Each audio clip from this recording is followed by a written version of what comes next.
Well, happy Sunday, everybody, or whatever day it is that you're tuning in to watch. We're really glad that you are with us. Today I want to talk about love, but we talk about love all the time in the church. And sometimes it becomes very vague what love means. Sometimes you might even get sick of hearing about love because we talk about it so much, and it can almost lose its excitement and power. We talk about love, you're supposed to love, be a loving person, on and on and on and on. But what I want to tell you today, I think is really powerful. Every time you choose to love, you choose to die.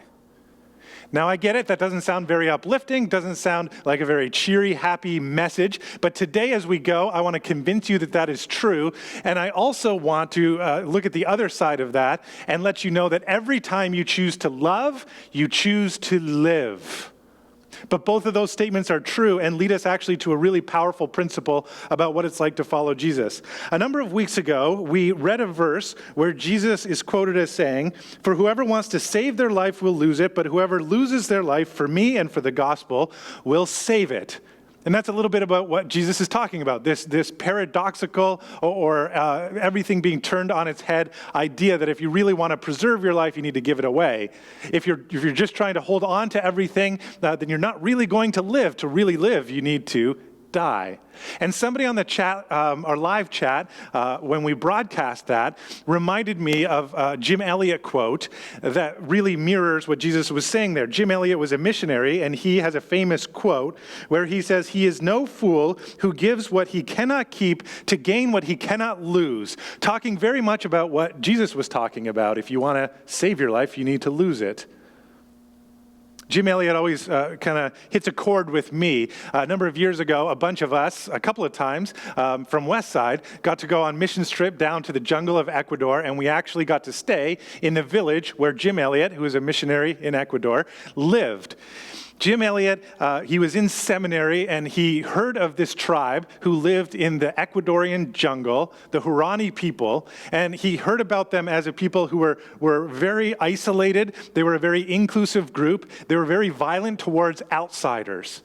And Jim got this idea that God was calling him to go and share the love of Jesus with these people, to pack up, take his whole life. He went and took the woman who would be his wife. I believe they got married as soon as they got to Ecuador and started their life together coming out of seminary. And they went to go and reach these people. And as they did, they started to make inroads with this tribe to get to know them, to be accepted by them, and to be able to share the message and the love of Jesus with them.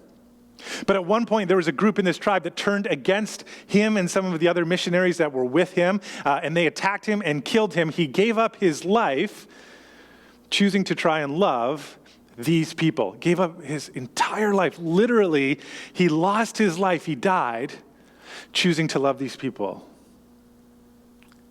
And it's a great picture, and we have a few pictures of people that give up totally everything, and in some instances actually die in order to try and share the good news and the real deep love with people that need to hear it. We can think of other heroes, and famously people like Martin Luther King Jr., who in order to really live needed to get out there, and he too died trying to share with people love, equality, but in doing so gave up his life.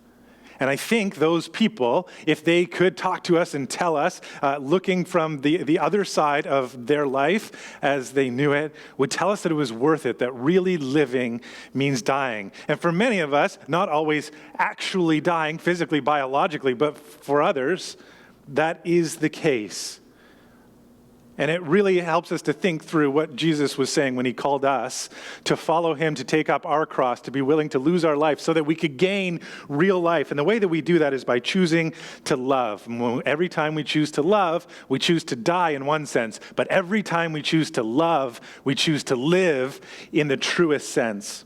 So today I want to pick up a story, a really powerful story that leads us to this principle in Mark chapter 14. And there's a frame to the story that we're going to talk about today. So if you start reading in chapter 14, verse 1, it says, "Now the Passover and the festival of unleavened bread were only 2 days away, and the chief priests and the teachers of the law were scheming to arrest Jesus secretly and kill him. But not during the festival, they said, or the people may riot." So we're 2 days from Passover. Passover for the Jewish people here is a freedom festival. And at the time of Jesus, at the time of this story, there would have been like a protest feel to it. See, they're remembering the time where they were enslaved in Egypt and God brought them out. Now, many of them felt they were enslaved by the Romans and that God was going to lead them out again. So there's a festival going on, religious festival, but it also has the feel of a protest. We know that big crowds are following Jesus and followed him into Jerusalem as they're all coming towards the Passover festival in Jerusalem. And there's probably a mixture of people in the crowds, but many of them are for Jesus. They believe in Jesus. They believe he is the leader that God's going to help lead them into freedom. And so you have these teachers, these chief priests, who see Jesus as a great threat, because we've seen the last few weeks the way that he critiqued the temple religious system and political system. So those leaders see Jesus as a threat. They want to arrest him and they want to kill him. They want to get rid of that threat, the threat to their way of doing everything. But they can't just do it out in the open because there's all these crowds of people following Jesus. So they're scheming. How do we do it? We can't do it during Passover because everybody's going to see this, and they're in the middle of celebrating freedom and proclaiming freedom. And if we take the one that many of them think is their leader to lead them to freedom, we're going to have riots on our hands. They're going to come after us. So we need to do it in secret. We need to do it quietly. We need to do it maybe before Passover. But they also don't want to wait till after Passover because then everybody leaves the city. Jesus is going to be gone. Everybody's going to be gone. They're going to miss their chance. And so they need a plan, and they need some way to get in and to be able to capture Jesus without people rioting and making sure that that doesn't happen. Now, if you skip down to verses 10 and 11, we're going to come back to the main story in between those two passages. But in 10 and 11, we see where they get their answer and solution to being able to arrest him and then crucify him. They get a betrayer. They get Judas, one of the disciples, who sells Jesus out for money to hand him over to the people who will arrest him and then put him on trial, which is a joke, and then crucify him. We have in that bracket, that frame, the picture of the very worst disciple. This is as bad as it gets. You're supposed to be following around Jesus, be loyal to him, follow him, stand up for him, stand with him. And Judas is going to be the way that Jesus' enemies are able to get to him and arrest him and set everything in motion. And what we have in the story in between is a stark contrast. Verse 3, while he was in Bethany, Jesus, reclining at the table in the home of Simon the leper, a woman came with an alabaster jar of very expensive perfume, made of pure nard. She broke the jar and poured the perfume on his head. Some of those who were present were saying indignantly to one another, "Why this waste of perfume? It could have been sold for more than a year's wages and the money given to the poor." And they rebuked her harshly. So here we have a woman who Mark does not name. In some of the other Gospels, there's a little bit more detail, but I think Mark does not name her on purpose because she is supposed to be thought of as an archetypal woman. We're supposed to look at her as an example of something that perhaps all of us could be. And she is set up as the contrast, not only to Judas, but actually to all the other male disciples. There's 12 male disciples, but we also know there's a group of women disciples that are following Jesus around. And what we're going to see down the road, Judas, of course, the worst example of a disciple, betrays Jesus outright, never comes back to him. The other male disciples, they're all going to scatter when Jesus is arrested and for the crucifixion. And even it'll be the women who come to the tomb and discover it first empty. The men will be gone. We'll be having a hard time, believe it. We'll be having a hard time to go along with any of it. So this woman takes this very expensive bottle of perfume, worth what is said is a year's wages, so very expensive, and anoints Jesus. She gets rebuked for it. And on the surface, the rebuke seems okay. We've been following around Jesus for a while. We know Jesus really loves the poor and wants to make sure that we're providing for people who don't have enough. Why would we do this lavish thing when we could sell it and give to the poor? That sounds on the surface like something that Jesus might want us to do. Of course. But we also know that the men in these stories are not always good with money. I mean, think of what Judas is about to do. He's about to sell Jesus out for money. We also know that those who hold the group money, Judas, hold it because they like to be able to skim off the top, take the money for themselves. steal it. So this idea that we're these pious people and we would just give the money away, well, maybe, but maybe not. But there's something deeper that's going on here that Jesus then comes in and brings a whole different way of looking at it. Verse 6 says, "Leave her alone," said Jesus. "Why are you bothering her? She has done a beautiful thing to me. The poor you will always have with you, and you can help them anytime you want, but you will not always have me. She did what she could. She poured perfume on my body beforehand to prepare for my burial. Truly I tell you, wherever the gospel is preached throughout the world, what she has done will also be told in memory of her." Why such an extraordinary accolade for this anointing? Why does Jesus, he doesn't just say, hey, lay off, guys. This is a nice thing that she did. But she's going to be remembered wherever the gospel is preached. This really, really high and amazing accolade that Jesus has given to this woman and what she has just done. Let's back up and I'll show you why this is so important and such a powerful action that she has done. There were 3 different times, and we looked at this a number of weeks ago, where Jesus predicts his death and his resurrection to his followers. I want to read them to you and just remind you of what Jesus says and what the reaction of his disciples is. So the first comes in Mark chapter 8, verse 31 and 32. It says, "And he began to teach them that the Son of Man must suffer many things and be rejected by the elders and the chief priests and the scribes and be killed and after 3 days rise again. And he said this plainly, and Peter took him aside and began to rebuke him." Jesus says, I'm going to die and be raised again. Peter comes up to him and basically says, that's not the way this goes. You're not going to be arrested and crucified. And this is where Jesus comes back to him and says, "Get behind me, Satan. You have the things in mind of man, not the things in mind of God. You're living the way you think it should be done. You are missing the point of how God does things and how the universe actually works." Whew, is a powerful one. The next time is in chapter 9, verse 31. It says, "For he was teaching his disciples, saying to them, the Son of Man is going to be delivered into the hands of men, and they will kill him. And when he is killed, after 3 days, he will rise." And after that, his disciples start to talk about who's the greatest. They completely ignored what Jesus taught. I'm going to be crucified and died. And they go on and kind of ignore it and go, who's going to be the greatest of the kingdom and all this stuff. And then he talks about coming as a child, just a whole different way of looking at stuff. They totally missed the point. The third one is in chapter 10, verses 33 to 34. "See, we are going up to Jerusalem, and the Son of Man will be delivered over to the chief priests and the scribes, and they will condemn him to death and deliver him over to the Gentiles. And they will mock him and spit on him and flog him and kill him, and after 3 days he will rise." And then, after that, James and John, 2 of his disciples, start asking Jesus who's going to sit at his right hand and his left hand, the places of power when he comes into his kingdom. Hey, when you come into the kingdom, we're going to be the ones who rule and reign and have power, right? Jesus goes, did you not just hear? He doesn't say this exactly, but this is the feel of it. Did you not just hear what I said? I'm going to be arrested and flogged and beaten and mocked. And the disciples, as we see through these episodes, are failures. They're ignoring what Jesus is saying.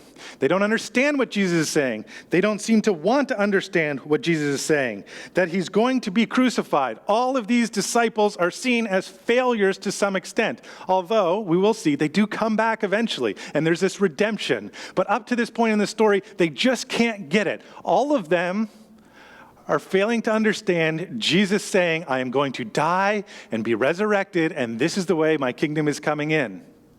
Judas, of course, becomes the worst example, but all the men seem to just not get it, or they won't accept it.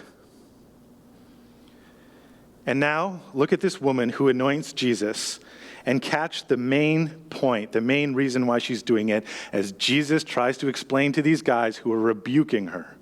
Verse 8, go back to it. "She did what she could. She poured perfume on my body beforehand to prepare for my burial." You have these disciples who've been walking around with Jesus, listening to him time and time again, say that he's going to die and be resurrected, and they don't get it. We know, it's not always explicit, but sometimes it is, there were also groups of women that were also there, disciples, walking and following Jesus, listening to what he says.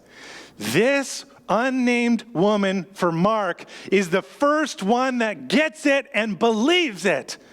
And the obvious point is this. She believes that when Jesus said, I'm going to be arrested and die and be resurrected, the obvious point is, I need to anoint you now because I won't be able to anoint you then. I need to anoint you for burial now because you are going to die, but then you're going to be resurrected, and there may not be a chance for you to be properly anointed the way you would a dead body in that culture. She believes. She's the first believer. She's the first one to accept it. She's the first one to say, I believe in your death and resurrection even before it happens. She's the perfect disciple. She's the model leader. She's the one who recognizes that Jesus said, you need to come like a child and accept it. You need to be a servant leader. If you want to really live, you're going to need to die. If you want to save your life, you need to lose it for my sake. And I am going to die and be resurrected and call you to come and participate in it. And she says, then let's anoint your body for your death.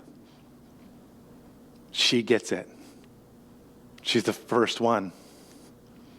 And it hasn't happened yet, but she listened to Jesus and she said, I see it. I see that's the way to transformation. I see that's the way of the kingdom. I see that's the way this is going, and I will believe you. I will trust you. Let's anoint your body. And the others still don't get it. And they're going to run off. They're going to run away. And when Jesus is on the cross, most of the men are going to be gone, but the women are going to be there, standing with him in the crucifixion, participating in his suffering. And it's the women who are going to discover the empty tomb. It's going to be the women who are the first ones to tell everybody else. They stick with it. And we see here this unnamed woman becomes the archetypal woman, the archetypal disciple that we're all supposed to be like, to accept this pattern of death and resurrection, that this is what love looks like, that when you choose to love, you choose to die. You go into crucifixion. It doesn't always look like winning. It doesn't always look like getting ahead. It doesn't always look like gaining everything. It is death. It is suffering. But this is how God transformed the world, through death and suffering. Resurrection comes because love cannot be killed. Love is stronger than death because love is the stuff of resurrection. And even though Jesus will die, he will be raised again. And this is the path, not to avoid the suffering, not to try and win, not to try and have all the power, not to try and be the most important, but instead to sacrifice yourself in servant love, even to the point where you die and then you live. She gets it, and she believes it, that when you choose to love, you choose to die, but when you choose to love, you choose to live. Something dies, but something else will live. And this is what we see, the pattern of transformation. And Jesus, all along, has been trying to teach his disciples that they are called to participate. Take up your cross and follow me. You will come too. Some of us in church, we've grown up with the idea, and it's not a terrible idea, but it's become the only idea for many people, is that Jesus died on the cross so that we don't have to. Now, there's a sense that that is true, and there could be a different sermon series, but just hear what Mark is saying here about Jesus' death and what Jesus' words say about it. Come follow me in this. You're going to be called to take up your cross too. You need to choose to love and choose to die, so that when you choose to love, you're really choosing to live. To die to certain things, to die to a certain life so that you can truly live. That you are called to participate in the pattern of death, crucifixion, and then resurrection. This is how God transforms people and how God transforms the world. And where the male disciples can only see that we've got to win, we've got to get ahead, we've got to be more important, we've got to be in power, this unnamed woman realizes that it's going to be going through suffering and through a death, but that God will resurrect Jesus and therefore resurrect us. And everything that's eternal, what real love is, will be resurrected because love is stronger than death. Now, I don't want to keep this really vague and say, well, we should just be loving people, because I said it at the beginning. That can really lose its power as we say it so often. So let's dive in a little bit more and talk about what it looks like to choose to love, even when that means choosing to die, but it really also means choosing to live. It means to choose crucifixion, but also to choose, therefore, resurrection. So let's think about the disciples, and I think we can talk about 3 different categories of attachment, things that we're really attached to that perhaps we need to die to.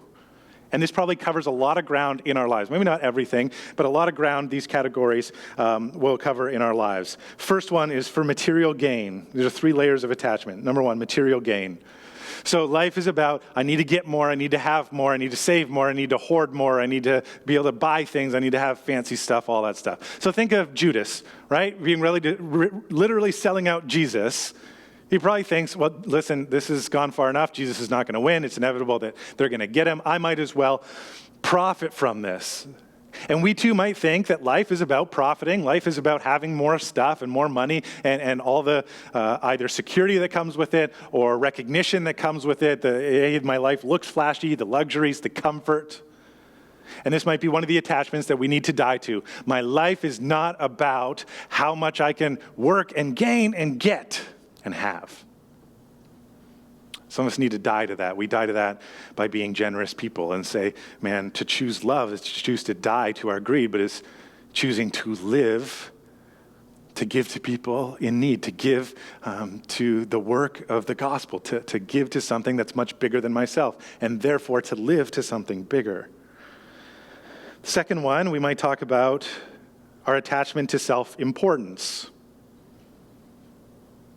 So again, think of the disciples who are always arguing about, like Peter rebuking him. No, we're not going to die. We've got to be more important than that. We've got to come out ahead. And Jesus saying, get behind me, Satan. You're trying to sort of be this self-important person or people that we're just going to win the day. But actually, the kingdom of God is coming in a humble way. Thirdly, the attachment and the urge to control or dominate others, or in other words, to have power. And so we would see again, James and John, when Jesus says, I'm going to die and be resurrected, and they just are starting to talk about, who's going to be in charge? Do I have to be in charge? Is he going to be in charge? I'm on the right, he's on the left, we get to rule. And Jesus was like, man, you guys don't understand your attachment to power, your attachment to self-importance, your attachment to material gain, all of these things. You're trying to build a certain kind of life you need to die to, so that you can really live to love. That's what will be recovered. That's what will remain through the resurrection. And love is stronger than death. Greed isn't. Greed will die. Your stuff will die. Self-importance isn't. Your ego is one day going to matter. Absolutely nothing. That's going to die. That's going to be gone. Your power is not going to last through death and into resurrection. And who's in charge? One day, it's not going to matter who's in charge when you're on your deathbed.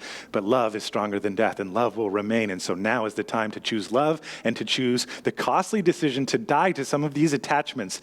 Or we might talk about dying to sin, dying to self. All these ways of saying we need to put to death all these versions of ourselves that really aren't going to last anyways, and choose to love, which is to choose to die to those things. But it is a real choice to live in love, and love is stronger than death. Love is resurrected. Love lasts for eternity because we're created to love, because we're created to be loved. So what does that mean for us? I think we need to ask ourselves, what do we need to die to? Is it a toxic behavior, a relationship that has become unhealthy, our need to be right, our need to control others, a certain attitude, a certain grudge, trying to be so important or so in power or so wealthy, and instead to choose to give generously, because when you choose to give generously, you choose to die to greed. To choose to serve, because when you choose to serve, you die to self-importance. To choose to sacrifice, because when you choose to sacrifice, you die to the need to control others.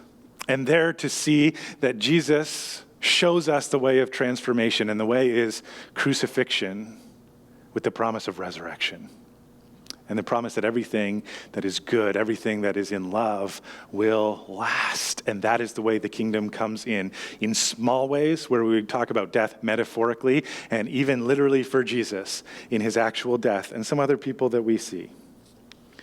And so today, if you go to Shandia, the village in Ecuador where Jim Elliot lived, you can see his house. I've seen it. I stepped into it. It's dilapidated. It's falling apart. It's infested with bats. There's literally vegetation and trees that have invaded it and are growing all through it. But in that village, there's also a one-room church packed with worshipers every week.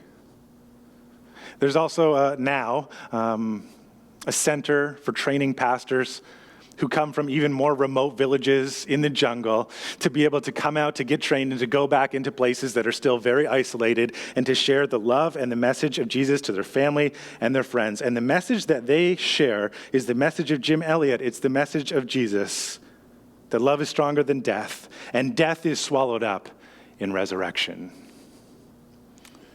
Heavenly Father, these are difficult truths for us to choose to die, to choose to love, and yet to be able to trust that when we choose to love, we choose to really live.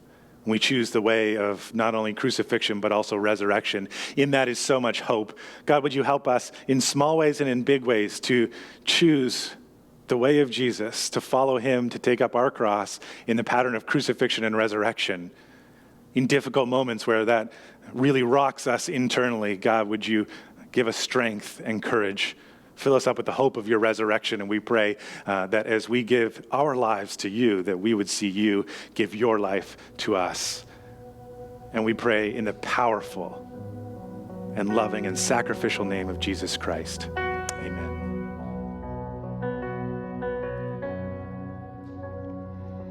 Hey, good morning, everyone. As we close our session this morning, we just want to remind you about God's faithfulness. So we're going to sing just about that right now. We're going to do a new song, and it's just going to remind us just how faithful he is and always will be to us.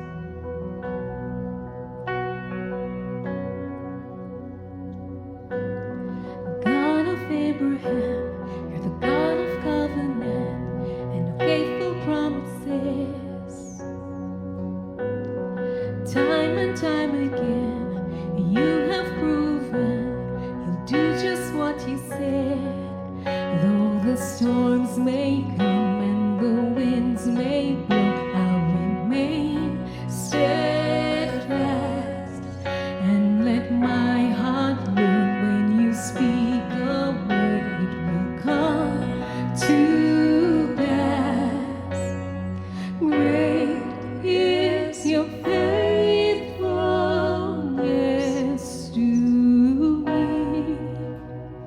Great is your faithfulness to me. From the rising sun to the setting sun, I will praise your name. Great is your faithfulness to me.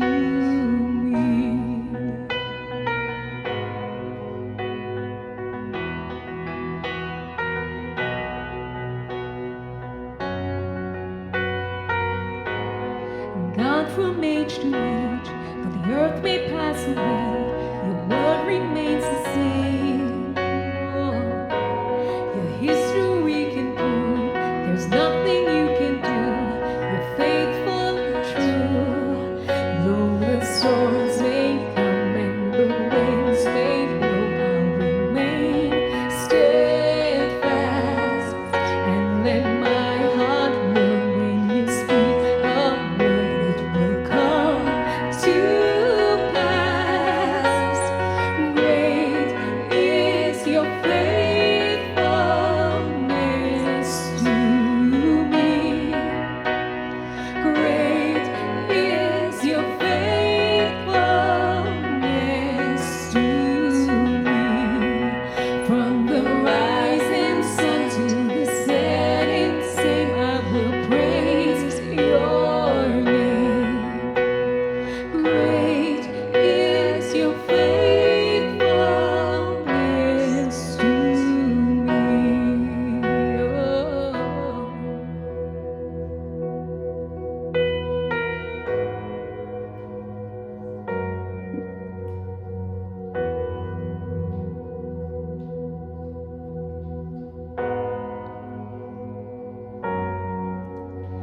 I put my faith in Jesus, my anchor to the ground, my hope and firm foundation.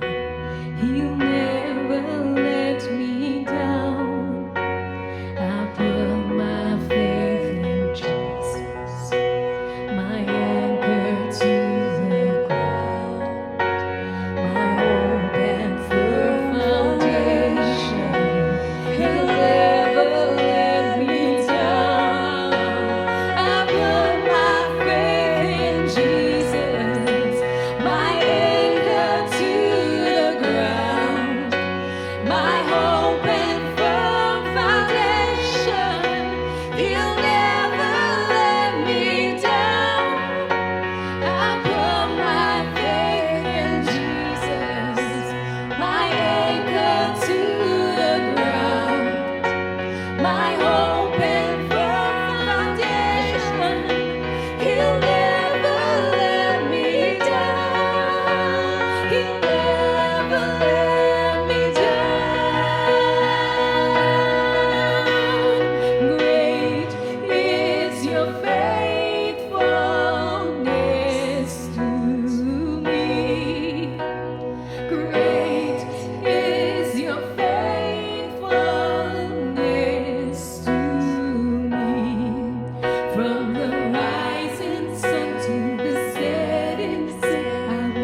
Psalm 113, verses 2 to 3, it says, "Let the name of the Lord be praised, both now and forevermore.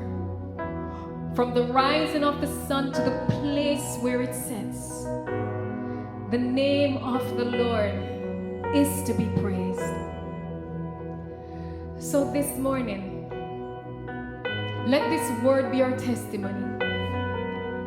Let us walk with this word in our hearts.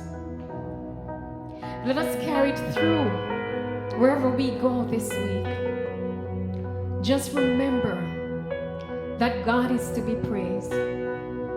Whatever we do, whatever we say, it is to give Him honor and it is to glorify His name. Because indeed, His name is to be praised from the rising of the sun until the setting of the same.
Hey everyone, this has been such an awesome time to be together online, and I hope you've been challenged by today's message and our bottom line, which was transformation comes through participation in the pattern of death and resurrection. And we were reminded today that Jesus calls us to take up our cross and follow Him. So as you go this week, consider this challenge, and we'll be praying for you as you take the next steps towards the life that Jesus is calling you to. So thanks again for watching. My name is Zach, and I have a few things that I would love to share with you. If you follow us on social media or receive our weekly email newsletter, you would have seen this really neat opportunity for us as a church to continue to partner with and help out Food for Kids Hamilton this summer. If you don't know about Food for Kids, they provide packages of healthy food for kids ages 4 through 17 with limited or no access to food each weekend. During this time of COVID-19, they have been continuing to support children in our city through grocery carts. And as the new school year quickly approaches, and with the help of some amazing local volunteers, they're trying to ensure that each child they support, which is 1,250 kids, they want to make sure each kid has a mask to wear when they return to school. So if you would like to help out by donating material to make masks, please email us at info@westsidehamilton.com. The material needs to be in either new or good condition. So if you want to help out and donate something and you're interested in finding out more, email us and we'll send you all the details. We believe every child deserves a mask, and we are grateful to participate in this opportunity that ensures each child has a mask to wear this fall. During this season, we want to continue to look for ways to be generous to those who are in need and who are doing great things to help our community. So as we do small things like this and look for more opportunities this summer to help, we also want to thank you, because many of you continually support what we do here at Westside. And we are really excited for what God is going to do in our community this summer and into the fall. And you are helping our community stay strong by giving so generously. In the next few weeks, we're looking forward to sharing with you some of the ways we're planning to move forward, even in different ways than what we're used to. But today, I simply want to say thank you for your financial support. We couldn't do it without you. Next, for all our Westside kids, we have a special August fun pack that will be delivering straight to your homes sometime this coming week. So parents, look for an email from us with special instructions this week. Lastly, next Sunday, we're excited to take communion together. So if you want to participate, we'll walk through it next Sunday, and all you need to do is prepare a small cup of wine or grape juice and a piece of cracker or bread for each one participating. Just have it ready and then join us online next Sunday at 10 a.m. on YouTube. It's going to be a meaningful time that you don't want to miss. So I hope everyone has an awesome week, and we'll see you then.